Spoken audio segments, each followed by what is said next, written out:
Man, get up here in the Loft to get your head right. Hi there, and welcome to the Loft.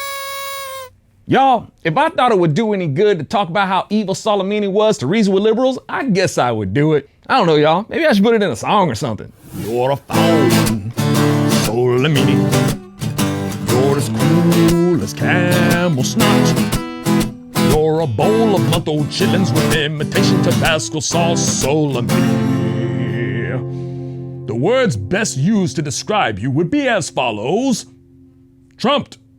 Now to my homies in the Zoloft, I don't need to read off Soleimani's red rum record. Y'all already get it. But look here, y'all. Liberals can't just be saying that Americans are just going around killing civilians now. Y'all, I don't know if this really registers with liberals or not, but the terrorists that our military's been fighting aren't really a national military. However, Soleimani was in a National Guard, not a civilian militia terrorist. So why are liberals still complaining? Like I have to ask. So for y'all who may be seeing this vid and just trying to seek some answers, when liberals say that our military has been killing civilians since 9/11, the civilians that they're talking about have been terrorists because their combatants aren't enlisted or commissioned in a national military. Funded? Yeah. Islamic State? Yeah. But a country? I don't know about that. My country, 'tis of thee, all those that pay the fee for jihadis. So it can be kind of confusing about who's the somebody who did something that led to Soleimani getting droned. Because it's like, wait, I thought Iraq and Iran were at war with each other. I'm getting my iras mixed up here, man. Hey, and don't be trying to say that I'm saying that they all look alike and that it's racist. But isn't Soleimani an Iranian general? It wasn't the attack on the U.S. embassy in Baghdad by the Kataib Hezbollah and the Popular Mobilization Forces? Aren't they Iraqi? Yeah, but Iranian backed. But like I said, y'all, I reckon it's not about allegiance to a country that they fight under, but rather an allegiance to a religion and who their religion rewards them to hate. And y'all, it's a circus of militia, military, paramilitary, and they're all nuts. And in my humble opinion, when there's that many Islamic combative factions to keep track of, compared to our one United States military, it really shouldn't be too hard to keep track of who the good guys are. But liberals are gonna insist that it ain't the US. Like George Lopez, a Democrat actor who fantasizes about assassinating the president in the spirit of John Wilkes Booth, a Democrat actor who assassinated President Lincoln. And just like the Democrats in the 1800s, Democrats today think their cause is just. Man, it would be great if these liberals could see that it's ridiculous for this Democrat-dominated Congress to say that Trump took action without congressional approval. Man, why would he waste his time with that and give Soleimani time to dispatch his agenda while Democrats relish in a power trip? We're entitled to you coming to us for permission, Donald Trump. You owe us the right to say no to you. We don't care who it endangers.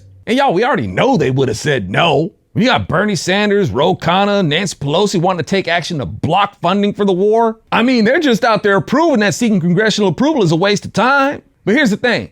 We're a constitutional republic with a right to defend ourselves. As the Constitution states, no state shall engage in a war unless invaded or in such imminent danger as will not admit of delay. There's more in that clause, y'all, but it still says the same thing.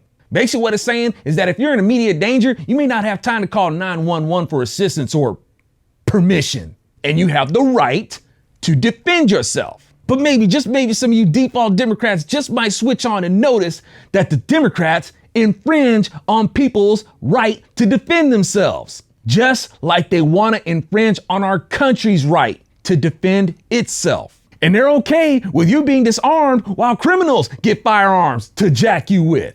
Just like how Democrats are okay with enemy nations developing weapons to jack others with. Democrats in Congress keep saying that it's the Congress that has the power to declare war, according to Article 1, Section 8, Clause 11. Y'all, it's this simple. Congress has the power to declare war if we're going to attack another country.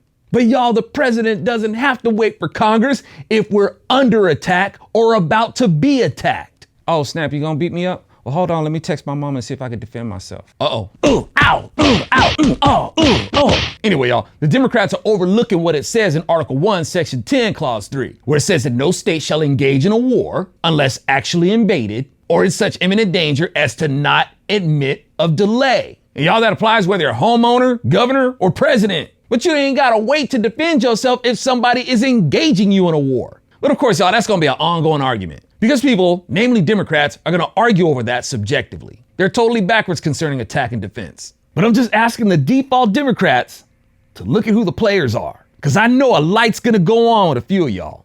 Y'all, you know how Democrats and liberals and assorted leftists claim to hate Nazis so much, yet you wanna be socialist, and it doesn't seem to register with y'all that the Nazis were socialists? Or you just think that you could do it better? Or how y'all claim to hate anti-Semitism, but you side with Islamic Jew-hating factions? Oh, and don't forget the Democrat-founded KKK, who also hates the Jews. Yeah, that's y'all. You're all the same. This is the irony deluxe right here, though. Democrats who founded the KKK, who hate the Jews. Democrats who are rabidly socialist, just like the Nazis. Why is this so ironic? Democrats claim to hate Nazis, but who is Iran, y'all?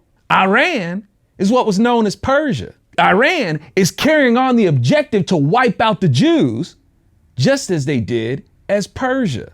But wait, who are the Persians? The Persians are the Aryan race, the race that Hitler aspired to be.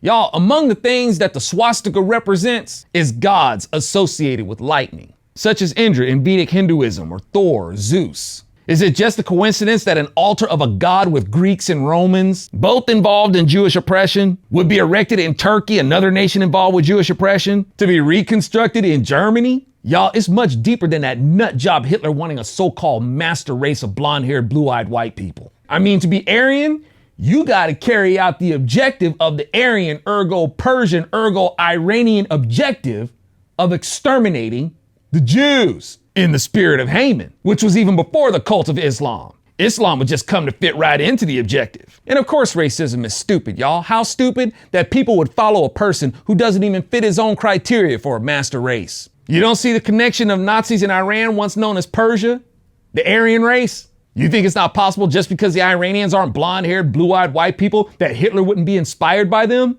Then why would Hitler adopt a symbol from another people who aren't blonde-haired, blue-eyed, and white? The term swastika has roots in Sanskrit, but that didn't stop Hitler from wanting to adopt that symbol from them dark-skinned Indian folk. Oh, and along with the symbol and term swastika being rooted in the Sanskrit language, so is the term Aryan, which the Indo-Iranians used to describe themselves. And also the term that the Persian Darius the Great used to describe himself. All this is tied into Iran, y'all, which means that you can't be cozy with Iran without being cool with Nazis and the Aryan race, because it's all the same idea. And you don't know one anti-Semitic faction from another one while being a cheerleader for anti-Semitism yourself. And you don't even know it, because it's that natural to you.